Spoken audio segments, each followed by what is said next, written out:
Aujourd'hui, nous allons explorer une partie importante de notre histoire humaine à travers le prisme des récits coraniques. Le Coran, ce guide précieux, nous enseigne que l'être humain a été créé dans la meilleure des formes, mais qu'il peut chuter à des niveaux très bas s'il s'éloigne des bonnes actions et de la foi. Tout au long de l'histoire, Dieu a envoyé des prophètes pour guider les peuples et leur rappeler le chemin de la droiture. Cependant, certaines communautés ont ignoré ces messages divins, s'attirant ainsi des malédictions. Parmi elles, les récits autour des enfants d'Israël occupent une place centrale dans le Coran. Pourquoi ces récits sont-ils si nombreux et que devons-nous en retenir aujourd'hui? Avant de plonger dans le sujet fascinant de l'histoire des enfants d'Israël, je vous invite à vous abonner à ma chaîne et à aimer cette vidéo si vous trouvez le contenu intéressant et enrichissant. En vous abonnant, vous ne manquerez aucune de mes prochaines publications sur des sujets importants et spirituels qui nous aident à mieux comprendre notre foi et à renforcer notre connexion avec le divin. Votre soutien me motive à continuer à partager des informations précieuses et à développer des discussions profondes. N'hésitez pas à activer la cloche de notification pour rester informé de toutes nos futures vidéos. Le Coran souligne que l'humain a été créé dans une position noble par la volonté de Dieu. Cette noblesse se manifeste par la capacité de raisonner, de distinguer le bien du mal et de chercher à s'améliorer spirituellement. Cependant, cette position privilégiée n'est pas garantie. L'humain peut perdre cette dignité s'il refuse de croire en Dieu et s'écarte des bonnes actions. Le Coran invite ainsi chaque individu à entretenir sa foi et à cultiver des valeurs éthiques pour préserver cette noblesse. Par ailleurs, Dieu a toujours envoyé des prophètes et des livres sacrés pour guider les peuples. Ces messagers divins, comme Noé, Abraham, Moïse, Jésus et Mohammed, ont reçu la mission de rappeler aux humains leur devoir envers le Créateur et de les orienter vers le chemin du bien. Chaque livre révélé, y compris le Coran, contient des enseignements fondamentaux destinés à éclairer l'humanité sur le sens de la vie, la justice sociale et les valeurs morales à adopter. La guidance divine ne se limite pas à un peuple ou à une époque spécifique. Elle est universelle et intemporelle. Le message du Coran rappelle que la miséricorde de Dieu est accessible à tous ceux qui cherchent sincèrement à se rapprocher de lui par la foi, les bonnes actions et le repentir. Ce message souligne l'importance de l'engagement spirituel et éthique pour réussir dans cette vie et obtenir la satisfaction divine dans l'au-delà. Le message du Coran est fondamentalement axé sur la dignité humaine et la guidance divine. Le Coran enseigne que l'être humain a été créé dans une position noble, mais que cette dignité peut être abaissée s'il ne croit pas en Dieu et ne fait pas de bonnes actions. Cette perspective reflète l'importance de la foi et de la moralité dans la vie de chaque individu. Le Coran accorde une place importante aux enfants d'Israël en tant que peuple ayant reçu de nombreuses bénédictions divines. Ce peuple a bénéficié de miracles impressionnants, tels que la traversée de la mer Rouge avec Moïse ou la descente de la manne céleste dans le désert. De plus, ils ont été honorés par l'envoi de nombreux prophètes, parmi lesquels Moïse, David, Salomon et Jésus. Dieu leur a également confié des livres sacrés, comme la Torah, contenant des lois et des enseignements pour les guider. Cependant, le Coran souligne aussi les fautes graves commises par certains membres des enfants d'Israël. Parmi ces actions, le rejet des prophètes envoyés par Dieu est récurrent. Certains prophètes ont été ignorés, tandis que d'autres ont été persécutés ou même assassinés. Cette attitude de rébellion et de défiance envers les messagers divins est fortement condamnée dans le Coran. En conséquence, les enfants d'Israël sont parfois qualifiés de maudits à cause de ces comportements. Cette malédiction ne doit pas être comprise comme une condamnation collective et éternelle, mais plutôt comme une conséquence des actes de désobéissance et d'injustice commis par certains individus. Le Coran met en avant la responsabilité individuelle et rappelle que la miséricorde de Dieu est accessible à tous ceux qui se repentent sincèrement et suivent le droit chemin. L'histoire des enfants d'Israël est donc une leçon universelle sur les conséquences de l'ingratitude et du rejet des commandements divins. Certains récits historiques mentionnent la création de la Kabbale comme une tradition ésotérique liée aux enseignements mystiques juifs. La Kabbale propose une interprétation symbolique et spirituelle des textes religieux, visant à comprendre les mystères de l'univers, la nature de Dieu et le rôle de l'humanité. Cependant, certaines théories affirment qu'une utilisation déformée de ces enseignements aurait conduit à des croyances en une forme de suprématie raciale. Selon ces récits, certains individus auraient perçu la Kabbale comme un moyen de justifier des comportements arrogants et dominants.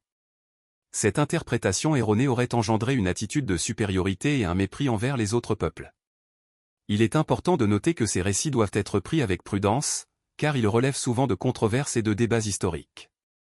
Le Coran met en garde contre toute forme de domination injuste et d'arrogance.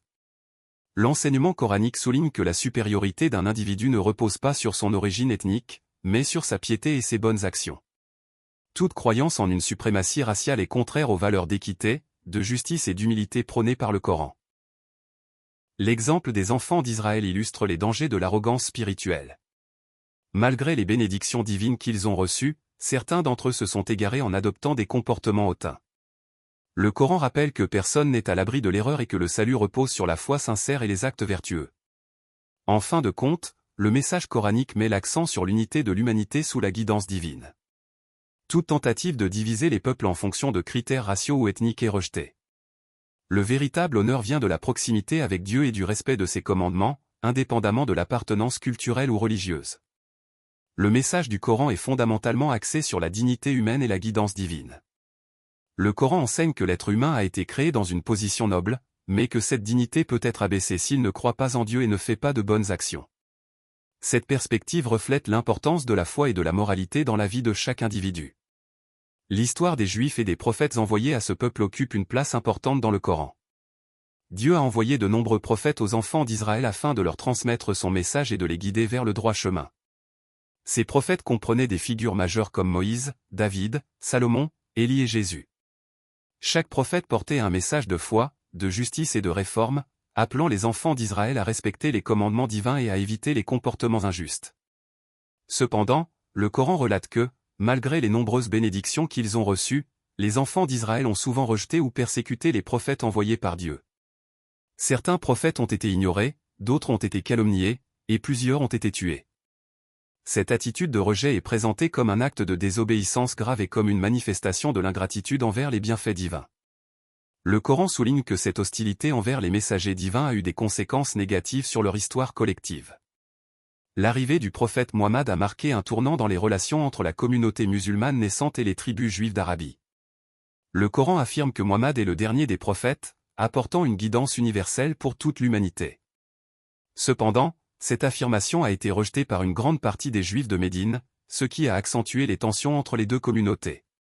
Le Coran mentionne les pactes rompus par certaines tribus juives de Médine, leur alliance avec les ennemis des musulmans et leur tentative de discréditer le message de Mohammed. Ces événements historiques sont interprétés comme une continuation de l'attitude de rejet des prophètes antérieurs. Toutefois, le Coran réaffirme que le salut reste accessible à ceux qui acceptent la guidance divine et se repentent sincèrement. Cette histoire illustre les leçons que le Coran souhaite transmettre. L'importance de la fidélité aux commandements divins, le respect des messagers de Dieu et la nécessité de la foi sincère pour éviter de sombrer dans l'égarement et l'injustice. Le message du Coran est fondamentalement axé sur la dignité humaine et la guidance divine. Le Coran enseigne que l'être humain a été créé dans une position noble, mais que cette dignité peut être abaissée s'il ne croit pas en Dieu et ne fait pas de bonnes actions. Cette perspective reflète l'importance de la foi et de la moralité dans la vie de chaque individu. Le Coran contient également des avertissements concernant l'arrogance, l'injustice et la recherche de domination. Certains récits contemporains font un parallèle entre ces enseignements et la critique du sionisme, une idéologie politique visant à établir un État juif en Palestine. Le sionisme moderne, incarné par l'État d'Israël, est parfois perçu dans le monde musulman comme une source de troubles et de conflits. La critique du sionisme repose principalement sur les politiques d'occupation et d'expansion territoriale menées par l'État d'Israël, ainsi que sur les injustices infligées au peuple palestinien. Les musulmans voient dans ces actions une violation des principes de justice et d'équité prônés par le Coran. L'appropriation des terres, l'oppression des populations locales et les discriminations sont condamnées par les enseignements coraniques qui appellent à la justice et à la paix. Certains théologiens musulmans considèrent que le sionisme représente une forme d'arrogance collective et une tentative de domination qui rappelle les comportements condamnés dans les récits coraniques sur les enfants d'Israël. Cependant, il est important de différencier les critiques politiques du sionisme des jugements sur la communauté juive dans son ensemble. Le Coran distingue clairement les actes individuels et collectifs. En conclusion, nous adressons une prière sincère pour la paix dans les territoires musulmans occupés. Que la justice, la paix et la dignité soient rétablies pour toutes les populations touchées par les conflits. Nous appelons chacun à comprendre les enjeux historiques et à agir avec discernement dans le choix de ses alliés et adversaires. Puisse la sagesse prévaloir afin de promouvoir un avenir basé sur la justice, l'équité et le respect mutuel entre les peuples.